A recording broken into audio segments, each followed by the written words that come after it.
Webale nnyo Nnaalongo Farida Nakayeza kutuusako abantu abamuli agavudde mu bitundu by'eggwanga ebyenjawulo ffe tusinzidde wano ku lukiiko olukulu lw'eggwanga era mu ddakiika tono ze twakakuba amabega ab'oludda oluvuganya gavumenti babadde mu nsinkano etakkiriziddwa mu bannamawulire okusalawo ekyenkomeredde kiki bazzaako oluvannyuma lw'ebbaluwa eyafulumiziddwa ku kabinenti eyatudde sabbiiti eno. Jjukira nti wabaddewo ekiwandiiko ekiraga nti omukulembeze eggwanga ne ebbanga liri emyaka 3 libaali baagala liteekebwe mu nnongosa mu tteeka ly'emmwanyi mukola ennongosa oba mu kugatta ekitongole ki UCDA emyaka 3 egyo najjo yalagidde giveewo. So kitegeeza nti Palamenti weba egenze ku mutendera gwa committee stage nayise ebbago lino automatically enteekateeka ziba zigenda nga abakulu webabaza ekitongole kino kigattibwe mu bunnambiro. Tulina omubaka owekalangala Honorable Helen Nakimuli ate nga yayogerera oludda oluvuganya gavumenti mu b'oludda oluvuganya. Tuli naye agenda kubaako byalambula ku nsonga eno. Honorable, gavumenti yammwe oba kokasi yammwe evuddemu kaki? Ffe nga ab'oludda oluwabula gavumenti mu Palamenti ya Uganda, of course bintu bingi nnyo bye tuteesezzaako bye tubadde tetwagala mumanye nga mujja bimanya enkya, naye okuwaako akatono ku bye twogeddeko kwe kuba obumu nga ab'oludda oluwabula ku nsonga y'emmwanyi. Kubanga ensonga y'emmwanyi teriiko mawanga, teriiko pate, teriiko kubaganyako nnyo birowoozo nti gundi kale asazeewo bw'ati, ate era tugamba nti amateeka gasalibwawo mu Palamenti. State House si yalina okutusalirawo ffe nga babaka ba Palamenti. Abantu baatulonda nga sekinoomu okujja okubakiikirira nti tujje tuboye endowooza zaabwe. Abantu batugambe bwe bati ku nsonga z'emmwanyi nti emmwanyi mugitulekereyo. Kakati kiba kituvunaanyizibwako ffe nga babaka ba Palamenti okujja okulaba nga ensonga y'emmwanyi tugiteesako nga batuteekeddwa ogiteesaako. Kale nno ffe tulowooza nti Palamenti esalewo nga yo nga tewali muntu avudde ebbali kubateekamu kikye. Tulabye bannaffe aba NRM tubakoowoola bebimu ku byetwogeddeko mu meeting. Tukoowoola bannaffe aba pati ya NRM abaatuuziddwa bagamba n'abamu babawaddeyo kasente nti mufube okulaba nga mubeererawo bannayuganda mu mbeera yonna. Emmwanyi ffena tukimanyi kyetukoledde ffe nga bannayuganda, si abaganda bokka abamu bagamba kya Buganda, nedda kyaffenna nga bannayuganda kubanga bwe tufunamu Uganda yonna eba ekifunamu. So ffe tugamba nti emmwanyi eno tugikwate nga kalira ka mwana. Temuli bya pate, temuli bya bitundu bya ggwanga, ffena tugikwate ng'ensonga enkulu etwala Uganda mu maaso, etuleetera ssente, eteeka ensawo mu ssente y'omulimi.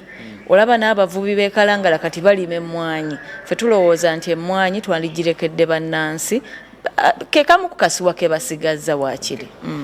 Ate ku ludda luno tulina Honorable Evans Kanyike naye agenda kubaako byalambulula kuba tukimanyi nti ekitundu kyavaamu ebimu ku bitundu ebirimu emmwanyi. Honorable, eddoboozi lyammwe liri litya ku nsonga eno era kikimuzzaako olunaku olw'enkya?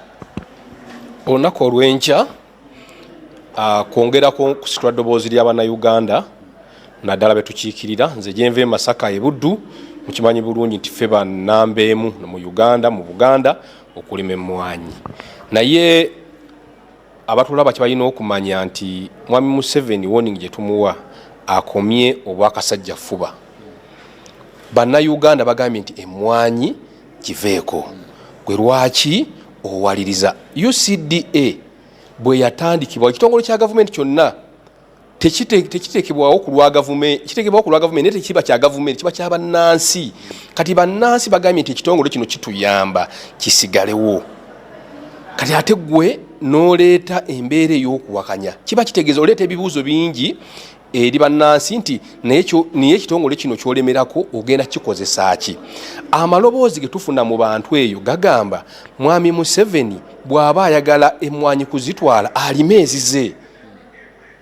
Gavumenti yerime emmwanyi zaayo ez'Abannayuganda zisigalewo ng'ekitongole kino kiregulatinga bulungi emmwanyi kubanga tukirabye nga kikoze omulimo gwa ttendo ogutagambika. Ate n'objective ya biru nti twagala kumalawo ebitongole ebinyonka gavumenti, kino ekitongole kyebeezaawo.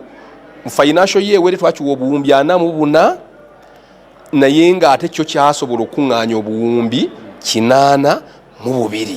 So kati eddoboozi ly'Abannayuganda ligamba Museveni va ku mwanyi zaffe kubanga ababaka kibali mu kukola babaka bannaffe balaba b'NRM bali mu kutya bonna bali mu kutya kati okutya okwo tubagumya nti abantu babalonda sikuba mwami Museveni babalonda kubanga babeesiga ebirowoozo byabwe basobole obeta mu lukiiko lw'eggwanga olukulu muyimirire n'abantu bammwe muyimirire ne bannayuganda ababalonda era singa munagenda ku birowoozo by'omuntu omu ne muva ku birowoozo by'abantu mujja kuba mugudde mu katyabaga.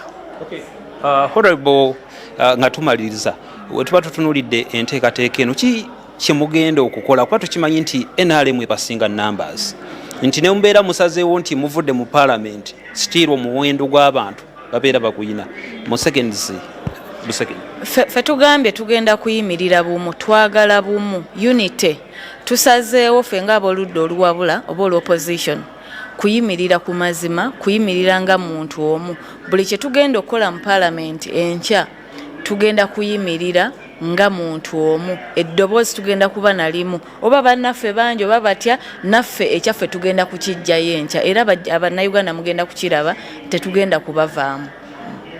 Okay, tetusobola kusukako wano olw'obufundo bwakadde. Joseph Serwoza Gegange tusinzidde wano ku lukiiko olukulu lw'eggwanga katudde eri Nnaalongo Farida Nakayiza yongereyo abalabi baffe n'amawulire agavudde mu bitundu by'eggwanga ebyenjawulo bigenda okusalibwawo bibivudde mu kokasi tugenda kubibongeza ku ssaawa zigenda kubeera ku ssaawa emu ate ne ku ssaawa ennya mu mawulire gaffe ageesigika. Ensonga y'emmwanyi ekutte wansi ne waggulu gavumenti yasazeewo eribadde ebbago